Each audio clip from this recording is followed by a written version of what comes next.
சும்மா ஜிம்பாடி மாதிரி இருக்காங்க. காரணம் பழைய கஞ்சா இல்லை, பீஃப் பிரியாணியும் நண்டு சுக்கம் தான் காரணம். என்ன இளைஞர்களே, சத்தான உணவு சைவமா அசைவமா? நடுவர் அவர்களே, சங்க இலக்கியத்தில் முருங்கமலை வளர்க்க சொன்னாங்களாம். என்னடா கலகலராக கதை விடுறீங்க? நம்ம ஊர்க்காரங்கள்ட்ட ஒரு வீட்டில் ஆடு மாடு கோழி இல்லாத வீடு இருக்கான்னு காட்டுங்க பார்ப்போம். ஒரு நாட்டுக்கோழியோட முட்டை உங்களுக்கு தெரியுமா நடுவர் அவர்களே? இப்போ ஒரு நாட்டுக்கோழி முட்டை 15 ரூபா. என்ன 2 வருஷத்தில் அது 40 ரூபாயாக மாறிடும். தங்கத்தை விட விலை உயர்ந்துக்கிட்டே போகுது. காரணம் இறைச்சி, மீன், முட்டையில் உள்ள சத்துக்கள் தான் காரணம். கடைசியாக ஒன்று சொல்கிறேன் நடுவர் அவர்களே, நான் ஒரு கிளாஸ் ஆட்டுக்கால் சூப்பு குடிங்க, என்னை போல் இரும்பு பெண்மணியாக மாறலாம். அதை விட்டுட்டு பழைய கஞ்சி குடித்தேன், பாயாசம் குடித்தேன்னு உங்கள் உடம்புக்கு எடுத்துக்காதீங்க. எனவே சத்தான சுவையான உணவு அசைவ உணவு என்று கூறி விடைபெறுகிறேன். நன்றி, வணக்கம். ஆஹா, அருமை! நாங்கள் பாம்பு கறி சாப்பிடவும் தயார். எங்கள் ஊர் இளைஞர்கள் எல்லாம் ஜிம்பாடிங்க. நாட்டுக்கோழி முட்டை தான் அதிக சத்து. தினமும் ஒரு கிளாஸ் ஆட்டுக்கால் சூப்பு குடிங்க என்று ஆட்டுக்கறி அஜிபா அவர்கள் கலக்கிட்டு போயிட்டாங்க. அவங்க பேச்சுக்கு எதிர்ப்பு தெரிவித்து சைவ உணவே சத்தான உணவு என்று பேச நெய்சோறு ஜினோசி அவர்களை அன்போடு அழைக்கிறேன்.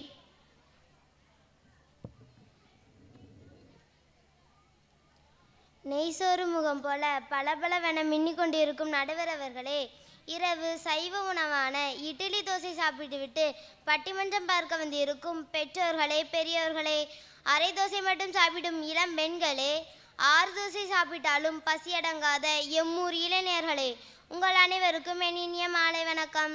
சுவையான சத்தான உணவு சைவ உணவு என்ற தலைப்பில் நான் இங்கு பேச வந்துள்ளேன். நான் காலையில் சாப்பிட்ட நெய்சோறு இப்போ வரைக்கும் என் கை மணக்குது. அதுதாங்க சைவ உணவு ஸ்பெஷலு. எதிரணியினர் நண்டு சாப்பிட்டேன், எறா சாப்பிட்டேன், புறா சாப்பிட்டேன், எனக்கு அதை விட்டாங்க. என்ன பிரயோஜனம்? அனைத்தும் உடல் எடையை கூட்டுமே தவிர எதுவுமே சத்தான சரிவிகித உணவல்ல. கண்டதை திங்க வேண்டியது, ஊர்வன பரப்பன மிதப்பன என்று ஒன்றையும் விடாமல் தின்னுவிட்டு பிறகு உடல் எடையை குறைக்க தினமும் 4 மணி நேரம் நடக்க வேண்டியது. இதெல்லாம் தேவையா? டிவியில் எந்த சேனலை ஓப்பன் பண்ணாலும் உங்கள் உடல் எடையை குறைக்க வேண்டுமா? கவலையே வேண்டாம், இதை செய்யுங்க அதை செய்யுங்கன்னு 10,000 பிடுங்கி விடுவான். என்ன மக்களே, நான் சொல்கிறது கரெக்டு தானே? தானியங்கள், பழங்கள், கீரைகள் இவைகள் தான் சத்தான உணவு அடங்கியுள்ளது. சுகர், ப்ரெஷர் நோய்களிலிருந்து விடுபட வேண்டுமென்றால் தானியங்கள் தான் சாப்பிட வேண்டுமே தவிர புறாக்கறி அல்ல. நோயால் மாண்டு கொண்டிருக்கும் மனித குலத்தை காப்பதே இயற்கை செடிகொடி வைத்தியம்தான். அனைத்து வியாதிகளுக்கும் மூலிகையில் மருந்துண்டு. மூலிகை எங்கள் சைவ உணவு தான். மஞ்சக்காமலை வந்தால் கீழே நெல்லி அரைத்து குடிங்க, வயிறு வலி வந்தால் ஓமம் குடியுங்க என்று சொல்லி கொடுத்த மருத்துவம் சிக்கன் குனியா வந்தால் சிக்கன் சாப்பிடுங்க என்று சொல்லவில்லை. மஞ்சக்காமலைக்காரன் சிக்கன் சாப்பிட நேரடியாக டிக்கெட்டு தான். நடுவர் அவர்களே, உங்களுக்கு ஒரு ரகசியம் சொல்லட்டா? நம்மூர் பெண்களுக்கு முகம் அழகாக இருப்பதற்கு காரணம் என்ன தெரியுமா? பசும்பாலும் பாதாம்பாலும் தான். ஆட்டுக்கால் சூப்போ பாம்பு கால் பாயாவோ அல்ல. எனவே கீரை காய்கறி பொரியலில் இருக்கும் சுவை அவிச்ச முட்டையிலும் ஆட்டுக்கறியிலும் இல்லை என்பதை கூறி சைவ உணவே சிறந்தது என்று கூறி எனது சிறிய உரையை நிறைவு செய்கிறேன். நன்றி, வணக்கம். சபாஷ்! உடல் எடை குறையணுமா? சைவ உணவு சாப்பிடுங்க. சுகர், ப்ரெஷர்னு நோய் இல்லாமல் இருக்கணுமா? சைவ உணவு சாப்பிடுங்க. முகம் பளபளப்பாகணுமா? பசும்பால் குடிங்க என்று நெய்சோறு ஜினோசி அவர்கள் அசால்ட்டாக சொல்லிட்டு போயிட்டாங்க. அவங்க பேச்சிற்கு எதிர்ப்பு தெரிவிக்க அசைவ உணவே சுவையான சத்தான உணவு என்று பேச குடல்கறி அஸ்வின் அவர்களை அன்புடன் அழைக்கின்றேன். சத்தான உணவு அசைவ உணவே என்று தீர்ப்பு கூற காத்திருக்கும் நடுவர் அவர்களே, வாரம் வாரம் சிக்கன் மட்டன் கறி வைத்து கொடுக்கும் பெற்றோர்களே, கிடாக்கறியை விரும்பும் பெரியோர்களே, சிக்கன் கொத்து பரோட்டா சாப்பிடும் இளம்பெண்களே, உங்கள் அனைவருக்கும் என் இனிய மாலை வணக்கம். ஏங்க செட்டி விலைக்கு வாங்க, இங்கிட்டு பார்த்தா கிடாக்கறி குழம்பு, இங்கிட்டு பார்த்தா கோழிக்கறி குழம்பு, இங்கிட்டு பார்த்தா குடல் கறி, இங்கிட்டு பார்த்தா எலும்பு ரசம், இங்கிட்டு பார்த்தா ரத்த பொரியல். ஏங்க மனசு சரியில்லையா எங்கள் ஊர் திருவிழாவுக்கு வாங்க. உடம்பு சரியில்லையா எங்கள் ஊர் திருவிழாவுக்கு வாங்க. தொழிலில் முன்னேற்றம் இல்லையா எங்கள் ஊர் திருவிழாவுக்கு வாங்க. எங்கள் ஊர் பரலோக அன்னையை வணங்கிட்டு எங்கள் ஊர் திருவிழாவில் கிடாக்கறி சாப்பாடும் எலும்பு ரசத்தையும் குடித்து பாருங்க, சொர்க்கத்துக்கே போயிடலாங்க. நடுவர் அவர்களே, இந்த எதிரணியினர் 3 பேரையும் நல்லா பார்த்துக்கோங்க. இங்கே சைவ உணவு என்று கூப்பிட்டு பொது அசன அன்னைக்கு 4 கரண்டி மட்டனை அலேக்கா அசால் பண்ணுறது இவங்க தான். நடுவர் அவர்களே, சத்தான உணவும் சுவையான உணவும் அசைவ உணவு தான். நடுவர் அவர்களே, சுவையான உணவு சைவ உணவுன்னு சொல்கிறாங்களே, இவங்க வாழ்நாளில் இரத்த பொரியல் சாப்பிட்டுருப்பாங்களா, முயல் கறி வறுவல் சாப்பிட்ருப்பாங்களா? ஏங்க செட்டி விலைக்கு வாங்க, சொர்க்க பூமிங்க.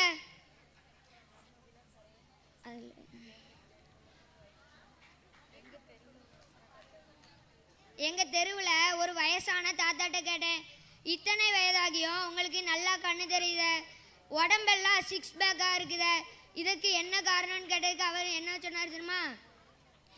நம்ம செட்டிவில மக்களோட பிரதான உணவே மீன் கறி தானே. இப்போ தெரியுதா, அந்த காலத்து பெரியவங்க இப்போவும் 6 பேக்ஸோட தெரியறதுக்கு பெரிதாலை மனப்பாடு மீன் கறி தான். எனக்கு முன்னாடி பேசி செஞ்ச ஜினோசி மூலிகை செடி, பாதாம் பவுடர், முகபலப்புன்னு ஏதோ புருடா விட்டுட்டு போனாங்க. என்னம்மா, ஒரு மனுஷன் போய் சொல்லலாம், ஆனால் ஏக்கர் கணக்கில் சொல்லக்கூடாது. பசும்பாலும் பாதாமும் குடித்தால் முகம் பளபளக்குமா? உலகமாக நடிப்புடா சாமி. கடைசியாக ஒன்று சொல்லுறேன் நடுவர் அவர்களே, எங்கள் ஊர் பெரியவர்கள் ஓட்டு மீன் குழம்புக்கு தான், இளைஞர்கள் ஓட்டு மட்டன் சுக்காக்கு தான், இளம்பெண்கள் ஓட்டு ஃப்ரைட் ரைஸுக்கு தான். ஒட்டு மொத்தத்தில் எல்லாரும் விரும்பி சாப்பிடுவது அசைவ உணவு தான் என்று கூறி எனது உரையை நிறைவு செய்கிறேன். நன்றி, வணக்கம். வேற லெவல். ஏங்க சொர்க்கத்துக்கு போகணுமா? எங்கள் செட்டி விலைக்கு வாங்க, எலும்பு ரசம் சாப்பிடுங்க, இரத்த பொரியல் சாப்பிடுங்க. எங்கள் மக்களின் பிரதான உணவே மீன்தான் என்று பொழந்துட்டு போயிட்டாரு நம்ம குடல் கறி அஸ்வின் அவர்கள். சரி, இப்போ தீர்ப்பு சொல்ல வேண்டிய நேரம் வந்தாச்சு. 2 அணியினரும் மாறி மாறி சைவ உணவே சத்தானது, அசைவ உணவே சுவையானது என்று தங்களது வாதத்தை முன்வைத்தனர். சுவர் இருந்தால்தான் சித்திரம் வரைய முடியும். அதுபோல நல்ல உடல் ஆரோக்கியம் இருந்தால்தான் மனிதன் நோயற்று நீண்ட காலம் வாழ முடியும். உடல் நலத்தை பேணுவதில் உணவு முக்கிய பங்கு வகிக்கிறது. அத்தகைய உணவு சைவ உணவா அசைவ உணவா என்று நாம் பிரித்து பார்க்கும்போது ஒன்று மட்டும் மிக தெளிவாக தெரிகிறது. இன்றைய கால சூழலில் சைவ உணவானாலும் சரி அசைவ உணவானாலும் சரி எல்லாவற்றிலும் கலப்படம். சுத்தமான சுகாதாரமான இயற்கையான உணவு என்பது காணல் நீர் ஆகிவிட்டது. இந்த பட்டிமன்றத்தின் தீர்ப்பை நான் 2 விதமாக சொல்ல நினைக்கிறேன். 1, சைவமானாலும் சரி அசைவமானாலும் சரி 2 உணவுகளிலுமே சுவையான உணவு நிறைய உள்ளன. எனவே சுவையான உணவு எது என்று கேட்டால் சைவ உணவும் உண்டு, அசைவ உணவும் உண்டு. ஆனால் சத்தான உணவு எது என்று கேட்டால் அதை சரியாக கூற முடியாத சூழலில் நாம் வாழ்கின்றோம். காரணம் கலப்படம். முதன்முறையாக ஒரு பட்டிமன்றத்திற்கு 2 தீர்ப்பை கூறப்போகின்றேன்.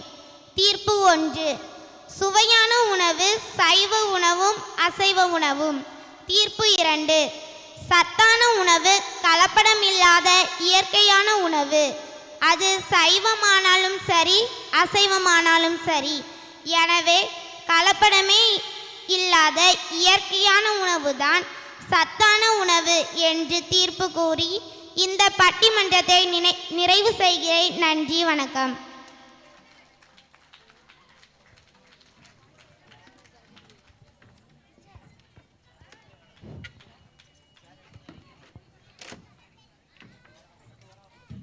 பட்டிமன்றத்தில் திறமையாக பேசிய ஒவ்வொரு மாணவருக்கும் நன்றி. 15 விழிப்புணர்வு நடனம். ஆறு குளம் ஏரி முதலியவற்றின் சிறப்பினை எடுத்து கூறும் நடனத்தை இம்மாணவ செல்வங்கள் ஆட வருகிறார்கள்.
தண்ணீரின் முக்கியத்துவத்தை அழகாக நடனமாக ஆடிய மாணவிகளுக்கு நன்றி.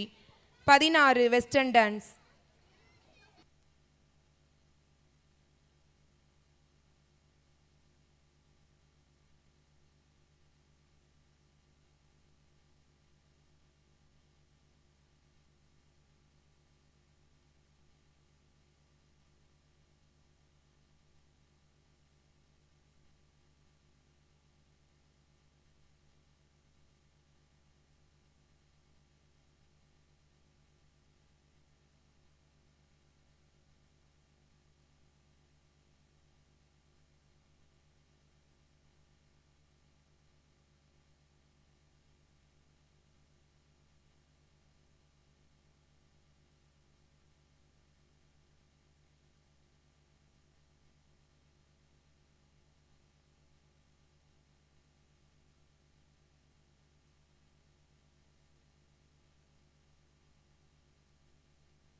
மிகவும் சிறப்பாக நடனமாடிய இம்மாணவிகளுக்கு நன்றி.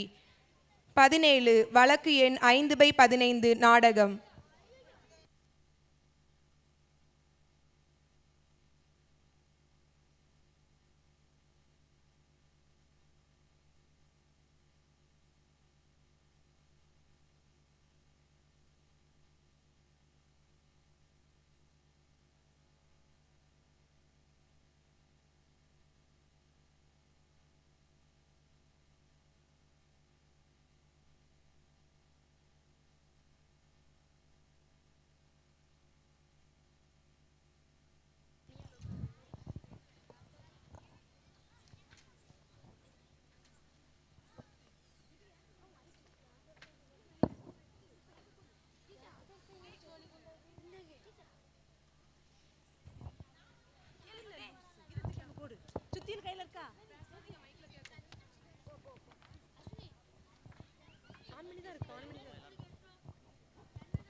வழக்கு எண் 5/15. இயற்கை தன் வளங்களை இழக்கத் தொடங்கியுள்ளது. இயற்கை தன் வளங்களை இழப்பதற்கு யார் காரணம்? சுனாமி, பூகம்பம், நிலநடுக்கம், புயல் ஆகிய இயற்கை சீற்றங்கள் மனிதனை அழிப்பதற்கு யார் காரணம்? நீர், நிலம், நெருப்பு, காற்று, ஆகாயம் ஆகிய பஞ்சபூதங்களும் குற்றவாளிகளாக நீதிமன்றத்தில் நிறுத்தப்பட்டால் என்ன நடக்கும் என்ற கற்பனையை உங்கள் முன் ஓரங்க நாடகமாக சமர்ப்பிக்கின்றோம். வழக்கு எண் 5/15. குற்றம் சாட்டப்பட்டவர் நீர் நீர் நீர்.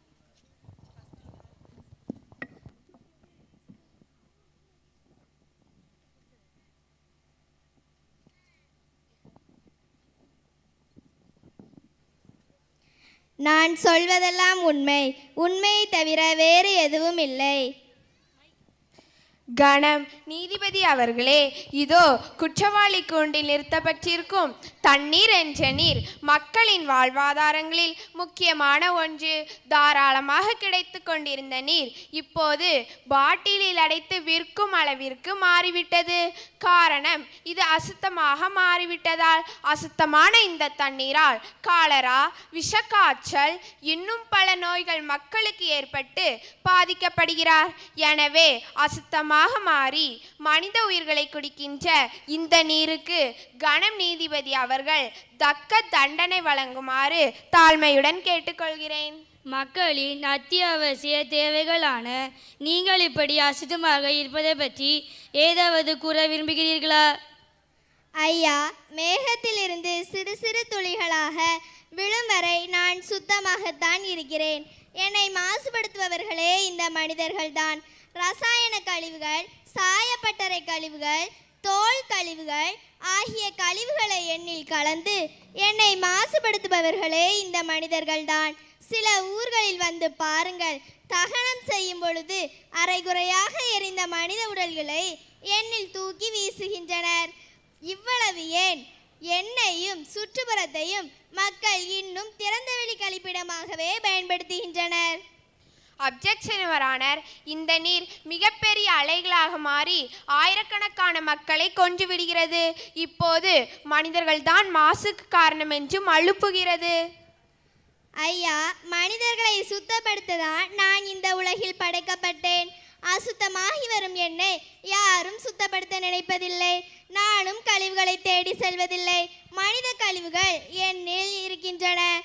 நான் சுனாமியாக மாறுவதற்கு நிலநடுக்கம்தான் காரணம். எனவே இந்த வழக்கில் நிலத்தையும் விசாரிக்கும்படி தாழ்மையுடன் கேட்டுக்கொள்கிறேன். Permission granted. நிலம் நிலம் நிலம். ஐயா, நான் தாவரங்களையும் விலங்குகளையும் ஏன் இந்த நீரையும் கூட என் மீது தாங்கிக் கொண்டிருக்கிறேன். என்னை இந்த குற்றவாளி கூண்டில் நிறுத்தியது வருத்தத்திற்குரியது. பெற்ற பிள்ளையை கள்ளிப்பால் ஊற்றிக்கொள்வது போல் நீ பூகம்பத்தை ஏற்படுத்தி நீரை சுனாமியாக மாற்றுகிறாய். இந்த குற்றச்சான்றிற்கு என்ன பதில்? ஐயா, நான் சில இடங்களில் வளமாகவும் இருக்கிறேன், சில இடங்களில் வறண்டும் காணப்படுகிறேன். இது படைப்பின் பண்பு. வளமாக இருக்கும் இடத்தை மனிதர்கள் பாழாக்குகிறார்கள். நான் பல வருடங்களாக சுமந்து வளர்த்த மரத்தை மனிதர்கள் சில மணி நேரங்களில் வெட்டி சென்று விடுகிறார்கள். வெப்பத்தினால் வெடித்து விடாமல் இருக்க தண்ணீரை உறிஞ்சு குளிர்ச்சி அடைகிறேன். ஆனால் மனிதர்கள் அந்த தண்ணீரையும் துளை போட்டு எடுத்து விடுகிறார்கள். வெட்டியானும் என்னை தோண்டுகிறான், வீடு கட்டுபவனும் என்னை தோண்டுகிறான், அழகான தங்க நகை எடுக்கவும் என்னை தோண்டுகிறார்கள், அணு உலை கழிவுகளை கொட்டவும் என்னை தோண்டுகிறார்கள்.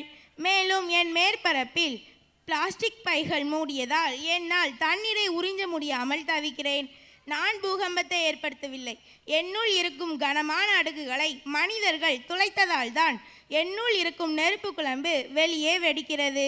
எனவே இந்த வழக்கில் நெருப்பையும் விசாரிக்கும்படி தாழ்மையுடன் கேட்டுக்கொள்கிறேன். Permission granted. நெருப்பு நெருப்பு நெருப்பு.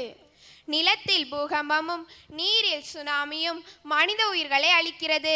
இதற்கு நெருப்பாகிய நீங்கள் தான் காரணம் என்று இவர்கள் இருவரும் கூறுகிறார்கள். இதற்கு உங்கள் பதில் என்ன? பூமிக்குள்ளே தீப்பிழம்பாகவும் பூமிக்கு வெளியே சூரியனாகவும் நான் இருக்கிறேன். ஏன் இந்த நீரை மேகமாக மாற்றி மழை பொழிய செய்வதும் கூட என் வேலைதான். ஆக்கவும் அழிக்கவும் மனிதர்கள் என்னை பயன்படுத்துகிறார்கள். ஆனால் அழிவுக்கு தான் நான் அதிகமாக பயன்படுகிறேன்.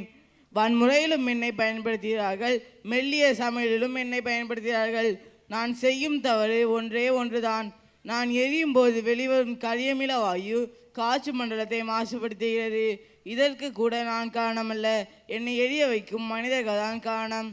எனவே மனிதர்களால் மாசுபடும் காற்றையும் இவ்வழக்கில் ஒரு வாதியாக சேர்த்துக் கொள்ளுமாறு தாழ்மையுடன் கேட்டுக்கொள்கிறேன். Permission granted. காற்று காற்று காற்று. நீங்கள் நெருப்பு புகையால் மாசுபடுவதற்கு மனிதர்கள் தான் காரணம் என்று கூறுகிறீர்களா? ஆமாம் யுவரானர். ஒரு காலத்தில் இந்த பூமியை சுத்தமாக சுற்றி வந்து கொண்டிருந்தேன். இப்போது என்னிடமுள்ள பிராணவாயு குறைந்து கரியமில வாயு அதிகரித்து கொண்டிருக்கிறது. மனிதர்கள் தான் இந்த தவறான செயலை செய்கிறார்கள் என்பது தவறான காரியம். இப்போது மாசு கட்டுப்பாடு வாரியம் அமைத்து மாசை கட்டுப்படுத்தி இருக்கிறோம். கட்டுப்படுத்தி இருப்பது மிக மிக குறைவுதான். தொழிற்சாலைகளிலிருந்து 400 மீட்டர் உயரத்திற்கு புகை வருகிறது. காடுகள் தீப்பிடித்து எரிவதால் புகை மண்டலமாக மாறுகிறது. பட்டாசுகளால் கந்தக புகை என்னோடு கலக்கிறது. வன்முறையாளர்கள் டயர்களை கொளுத்துவதால் அந்த புகையும் என்னோடு கலக்கிறது. ஏன் மனிதர்கள் பலர் தன்னையும் அழித்து என்னையும் அழிக்கும். சிகரெட் நச்சு பொருட்கள் தானே. கட்டுப்பாடு எங்கே இருக்கிறது? புகை நமக்கு பகை என்று எழுதி வைத்தால் மட்டும் போதுமா? அதற்கு மனிதர்கள் கடைபிடிக்க வேண்டாமா? இதனால் பாதிக்கப்பட்ட ஆகாயம் தன்னையும் வழக்கில் சேர்த்து கொள்ள சொல்வதால் அதற்கு அனுமதி அளிக்குமாறு தாழ்மையுடன் கேட்டுக்கொள்கிறேன். Permission granted. ஆகாயம் ஆகாயம் ஆகாயம். மயிலாட், மனிதர்கள் ஆகாயத்திற்கு என்ன தீங்கு விளைவிக்கிறார்கள்? ஆகாயத்தை மனிதர்களால் எப்படி மாசுபடுத்த முடியும்? எனவே இவ்வழக்கில் ஆகாயத்தை சேர்க்கக்கூடாது என்று தாழ்மையுடன் கேட்டுக்கொள்கிறேன். அப்ஜெக்ஷன் ஓவர்ரூல். பாதிப்பை பற்றி தீவிர விசாரிப்பது கோர்ட்டின் கடமை. கிரகங்கள் அனைத்தையும் தாங்கி நிற்கும் எனக்கு மனிதர்களால் பாதிப்பு இருக்கிறது யுவரானர். இந்த காற்று மனிதர்களால் மாசுபடுவதால் எனக்கும் இந்த காற்று மண்டலத்திற்கும் இடையே உள்ள ஓசோன் படலம் ஆங்காங்கே ஓட்டை விழுந்துவிட்டது. இதனால் சூரியன்